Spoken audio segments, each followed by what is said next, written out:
We'll be heading out on the Et on est de retour et on va cette fois faire un tour des studios d'Universal pour le parc d'attractions pour aller découvrir un peu les différents effets spéciaux et les décors. On vous emmène et là on en a pour 1 heure à peu près sur les lieux du tournage de séries, de films et on a des lunettes 3D donc on ne sait pas ce que ça nous réserve mais ça va sûrement être sympa. Will be the home of a brand new show on NBC called Sean Saves the World.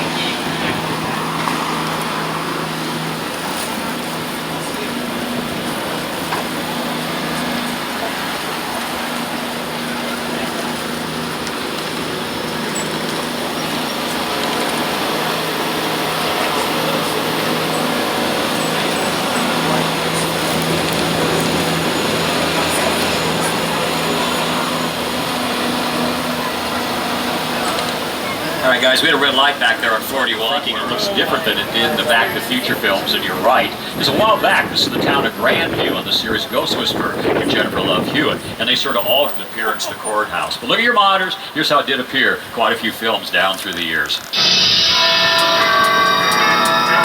that's how the courthouse looked in the first Back to the Future film. Etouche the facade, been here since 1948. Back a new version of Rascals is filming here.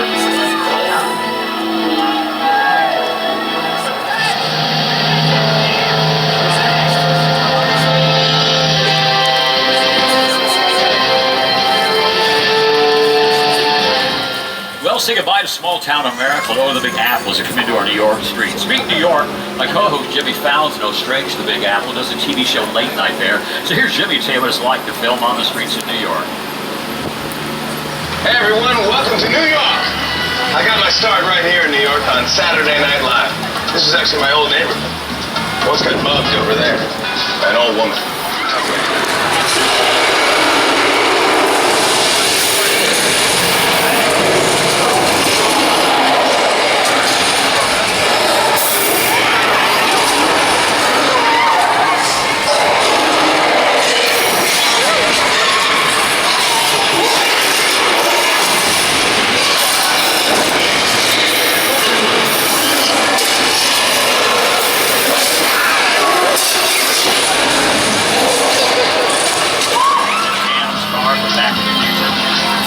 One of the 6 DeLoreans used in the Back to the Future film, one on display down in the lower lot at the Universal Experience Museum.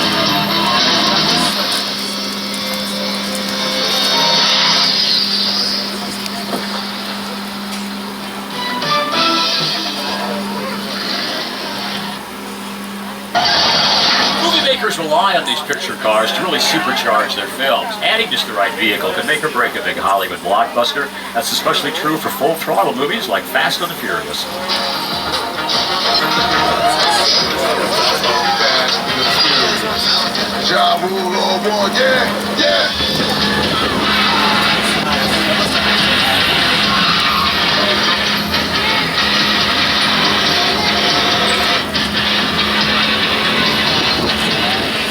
Top of the hill, I think we're having a flash flood. Oh. If you're sitting on the left side of the tram, left side, take cover. This camera's covered because water's in splash here. Here it comes. Not kidding.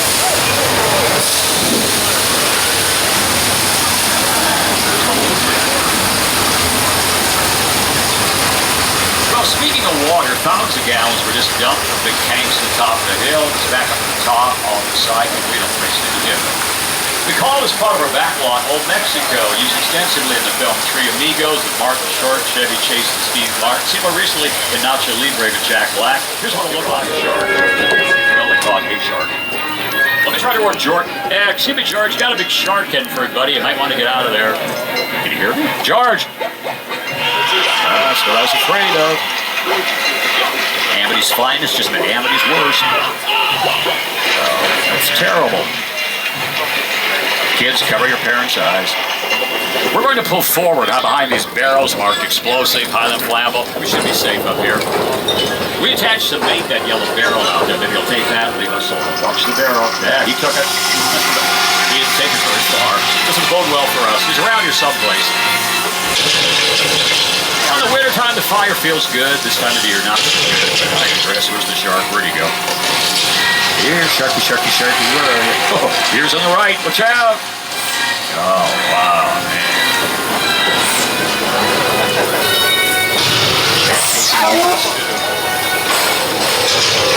Or can you people take? That's the same shark that used the movie Jaws. No, that shark fell apart 2 weeks. A movie called Kitchen Sink was filming here with Joan Cusack. The street can now be seen in one of Michael Bublé's music videos called It's a Beautiful Day.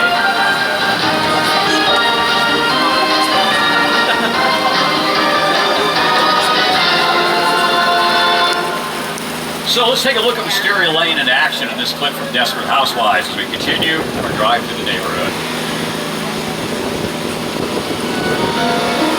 If there is one thing everyone in suburbia can appreciate, it's a good neighbor.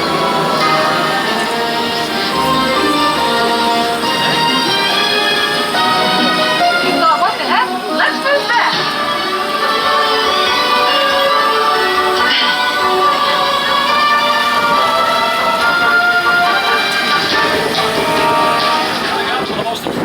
Sets ever created, the spectacular crash site, Steven Spielberg's War of the Worlds.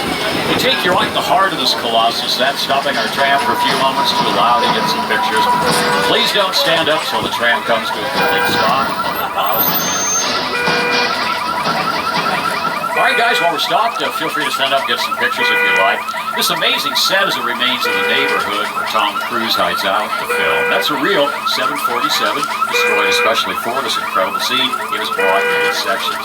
The plane only cost Spielberg $60,000, but it cost over $200,000 just to move it here to Universal Backlot. So here's Steven Spielberg and the film's production designer, Rick Carter, to explain all this came about. This is a scene from the movie. The airplane crash site set is a perfect example of a set that is all designed around a vision that Steven had. When we first began to sit down to talk about the War of the Worlds, I thought, what if the 747 goes down right in a big neighborhood? Because it's just something you don't see. You're doing good. You're doing good. Keep listen to me. Listen to me. Listen, I want you to close your eyes, okay? Just get them closed.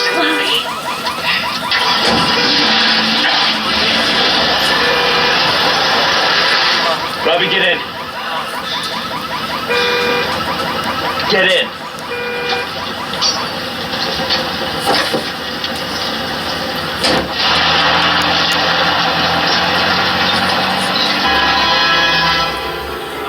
Notice behind the tail section, you'll see a little bit of Site B from the Lost World Jurassic Park. Some of that film shot back there. I'm afraid Site B has seen better days. It's kind of caving in on itself. Now guys, we take a sharp right here and head down the hill. Look ahead of us over here and you'll see a little bit of the world's largest freestanding backdrop. There's a big water tank in front of that.